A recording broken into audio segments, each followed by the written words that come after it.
ಸಂದರ್ಭದಲ್ಲಿ ಹೇಳಿದ್ರು, ನಮ್ಮ ಅಭ್ಯರ್ಥಿ ಪ್ರಧಾನಮಂತ್ರಿ ಮಗ ಅಲ್ಲ, ಮುಖ್ಯಮಂತ್ರಿ ಮಗ ಅಲ್ಲ, ಒಬ್ಬ ಸಾಮಾನ್ಯ ಮಾಸ್ಟರ್ ಮಗ, ಒಬ್ಬ ಸಾಮಾನ್ಯ ಶಿಕ್ಷಕರ ಮಗ.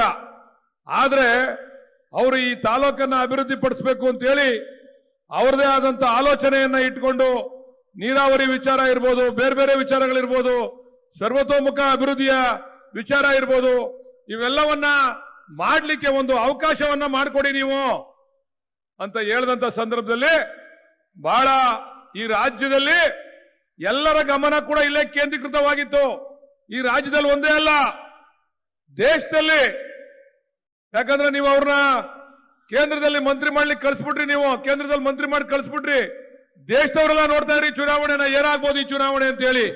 ಈ ಚುನಾವಣೆಯನ್ನ ಪ್ರತಿಷ್ಠೆಯಾಗಿ ತೆಗೆದುಕೊಂಡು ನಮ್ಮ ಚನ್ನಪಟ್ಟಣದ ಕಾಂಗ್ರೆಸ್ಸಿನ ಕಾರ್ಯಕರ್ತರು, ಯೋಗೀಶ್ ಅವರ ಅಭಿಮಾನಿಗಳು ಮತ್ತೆ ನೀವೆಲ್ಲ ಸಾರ್ವಜನಿಕರೆಲ್ಲ ಸೇರಿ ಇವತ್ತು ನಮ್ಮ ಪಕ್ಷದ ಮರ್ಯಾದೆಯನ್ನ, ಡಿ ಕೆ ಶಿವಕುಮಾರ್ ಅವರ ಗೌರವವನ್ನ ಈ ರಾಜ್ಯದಲ್ಲಿ ಡಿ ಕೆ ಶಿವಕುಮಾರ್ ಅವರಿಗೆ ಶಕ್ತಿ ಬರ್ತಕ್ಕಂಥ ರೀತಿ ತಾವೆಲ್ಲ ಸೇವೆ ಮಾಡಿ ತಾವೆಲ್ಲರೂ ಕೂಡ ಈ ಚುನಾವಣೆಯನ್ನ ಗೆಲ್ಲಿಸ್ಕೊಟ್ಟಿದ್ದೀರಾ.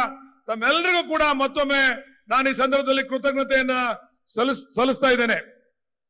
ಇನ್ನೊಂದು ವಿಚಾರ ಏನಿತ್ತು ಅಂತಂದ್ರೆ, ಇವತ್ತು ಮುಖ್ಯಮಂತ್ರಿಗಳು ಬರ್ತಾರೆ, ಇನ್ನೊಂದಷ್ಟು ಅಭಿವೃದ್ಧಿ ಕಾರ್ಯಗಳನ್ನ ಇಲ್ಲಿ ಮಾಡಬೇಕು ಅಂತ ಹೇಳಿ.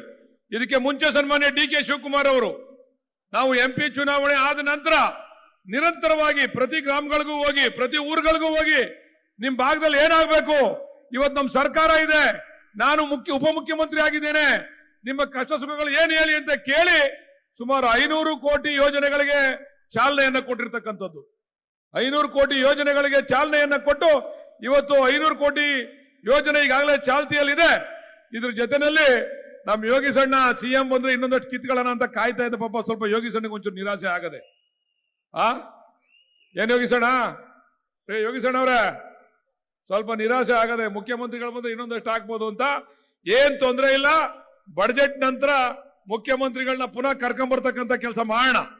ಮುಖ್ಯಮಂತ್ರಿಗಳು, ಉಪಮುಖ್ಯಮಂತ್ರಿಗಳಿಗಿಂತ ಹೆಚ್ಚಿನದಾಗಿ ನಮ್ಮ ಲೋಕಸಭಾ ಸದಸ್ಯರು ಈ ಜಿಲ್ಲೆಯ ಜವಾಬ್ದಾರಿಯನ್ನು ತೆಗೆದುಕೊಂಡಿದ್ದಾರೆ. ನಮಗೆ ಲೋಕಸಭಾ ಸದಸ್ಯರು ಅನ್ನೋದೇ ಬರ್ತದೆ, ಮಾಜಿ ಲೋಕಸಭಾ ಸದಸ್ಯರಲ್ಲ ನಮ್ಗೆ ಅವರು, ನಮಗೆ ಲೋಕಸಭಾ ಸದಸ್ಯರೇ ಅವರು. ಡಿ ಕೆ ಸುರೇಶ್ ಅವರು ಸೋತಿದ್ರು ಕೂಡ ಈ ಜಿಲ್ಲೆಯ ಜವಾಬ್ದಾರಿಯನ್ನ, ಈ ಜಿಲ್ಲೆಯ ಆಗುಹೋಗುಗಳನ್ನ, ಈ ಜಿಲ್ಲೆಯಲ್ಲಿ ನೀರಾವರಿಯಿಂದ ಹಿಡಿದು ಎಲ್ಲ ವಿಚಾರಗಳಲ್ಲೂ ಕೂಡ, ನೀರಾವರಿಯಿಂದ ಹಿಡಿದು ಎಲ್ಲ ವಿಚಾರಗಳಲ್ಲೂ ಕೂಡ ಜವಾಬ್ದಾರಿಯನ್ನ ನಮ್ಮ ಹಿಂದೆ, ನಮ್ಮ ಬೆನ್ನಿಗೆ ನಿಂತು ನಮ್ಗಳನ್ನ ಯಾವ ರೀತಿ ಕೆಲಸ ಮಾಡಬೇಕು, ಯಾವ ರೀತಿ ಸಾರ್ವಜನಿಕ ಸೇವೆಯನ್ನ ಮಾಡಬೇಕು, ಯಾವ ರೀತಿ ಅಭಿವೃದ್ಧಿಯನ್ನ ಮಾಡಬೇಕು ಅಂತ ಹೇಳಿ ಅವಾಗವಾಗ ನಮ್ಮನ್ನ ಕರೆದು ನಮಗೆ ಪಾಠ ಹೇಳ್ತಾ ಇರ್ತಕ್ಕಂಥ ಸನ್ಮಾನ್ಯ ಡಿ ಕೆ ಸುರೇಶ್ ಅವರು ಇದ್ದಾರೆ.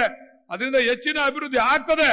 ಈ ಜಿಲ್ಲೆಯ ಜವಾಬ್ದಾರಿ ಇವತ್ತು ಡಿ ಕೆ ಶಿವಕುಮಾರ್ ಅವರು ಈ ಒಂದು ಜವಾಬ್ದಾರಿಯನ್ನ ನಮ್ಮ ಜಿಲ್ಲೆ ಅಂತಕ್ಕಂಥದ್ದು ನಾವು ಅದಕ್ಕೆ ಹೇಳ್ತಾ ಇದ್ದೋ, ನಮ್ಮ ಜಿಲ್ಲೆ ಮಕ್ಳಿಗೆ ಓಟ್ ಹಾಕ್ರಪ್ಪ, ನಮ್ಮ ಜಿಲ್ಲೆ ಮಕ್ಳಿಗೆ ಓಟ್ ಹಾಕ್ರಪ್ಪ ಅಂತೇಳಿ. ನಮ್ಮ ಜಿಲ್ಲೆ ಮಕ್ಳಿಗೆ ಓಟ್ ಹಾಕಿದ್ರೆ ನೀವು, ಈಗ ನಿಮ್ ಕೆಲಸ ನೀವು ಮಾಡಿದ್ರೆ ನಮ್ಮ ಕೆಲಸ ನಾವು ಮಾಡಬೇಕು. ಸುರೇಶ್ ಅಣ್ಣನು ಭಾಷಣ ಮಾಡ್ಬೇಕಾದ್ರೆ ಹೇಳಿದ್ರು, ನಮ್ಮ ಜಿಲ್ಲೆಯವ್ರಿಗೆ ಓಟ್ ಹಾಕ್ರಪ್ಪ, ನೀವು ನಮ್ಮ ಜಿಲ್ಲೆಯವ್ರನ್ನ ಬೆಳೆಸಿ, ನೀವೆಲ್ಲ ನಮ್ಮನ್ನೆಲ್ಲ ಕಾಪಾಡಿದ್ದೀರಾ, ನಮ್ಮ ಮರ್ಯಾದೆಯನ್ನ ಉಳಿಸಿದ್ದೀರಾ, ರಾಷ್ಟ್ರ ಮಟ್ಟದಲ್ಲಿ ರಾಜ್ಯ ಮಟ್ಟದಲ್ಲಿ ನಮ್ಮ ಗೌರವವನ್ನ ನೀವೆಲ್ಲ ಕೂಡ ಉಳಿಸಿದ್ದೀರಾ. ನೀವೆಲ್ಲ ಉಳಿಸಿರೋದ್ರಿಂದ ಇವಾಗ ನಿಮ್ಮ ಋಣವನ್ನ ತೀರಿಸ್ತಕ್ಕಂಥ ಕಾಲ ಬಂದಿದೆ. ಆ ಕೆಲಸವನ್ನ ಖಂಡಿತ ಸನ್ಮಾನ್ಯ ಡಿ ಕೆ ಶಿವಕುಮಾರ್ ಅವರು, ಸುರೇಶ್ ಅವರು ಅವರ ಜೊತೆನಲ್ಲಿ ನಾವೆಲ್ಲರೂ ಸೇರಿ ಈ ಜಿಲ್ಲೆಯ ಋಣವನ್ನ ತೀರಿಸ್ತಕ್ಕಂಥ, ಈ ಜಿಲ್ಲೆಯ ಅಭಿವೃದ್ಧಿಯನ್ನ ನಾಗಾಲೋಟದಲ್ಲಿ ತೆಗೆದುಕೊಂಡು ಹೋಗ್ತಕ್ಕಂಥ ಕೆಲಸವನ್ನ ಖಂಡಿತ ಪ್ರಾಮಾಣಿಕವಾಗಿ ನಿಮ್ಗೇನು ನಾವು ವಾಗ್ದಾನವನ್ನ ಕೊಟ್ಟಿದ್ದೋ ಆ ರೀತಿ ಮಾಡೇ ತೀರ್ತೇವೆ ಅಂತಕ್ಕಂಥ ಮಾತನ್ನ ಈ ಸಂದರ್ಭದಲ್ಲಿ ಹೇಳಲಿಕ್ಕೆ ಇಚ್ಛೆ ಪಡ್ತಾ, ಇನ್ನ ಶಾಸಕರು, ನಿಮ್ ಶಾಸಕರು ಬಹಳ ಸ್ಪೀಡ್ ಆಗ್ಬಿಟ್ಟವ್ರೆ. ನೋಡ್ದೆ ಕಣ್ವಾದಲ್ಲಿ ಬೋಟಲ್ಲಿ ಬೇರೆ ಹೋಯ್ತಿದ್ರು. ಏನ ಯೂಟ್ಯೂಬ್ ಅಲ್ಲೆಲ್ಲ ಬರೀ ಶಾಸಕರದೇ ಬೋಟಲ್ಲಿ ಬೇರೆ ಕೂತ್ಕೊಂಡು ನೀರಿನಲ್ಲಿ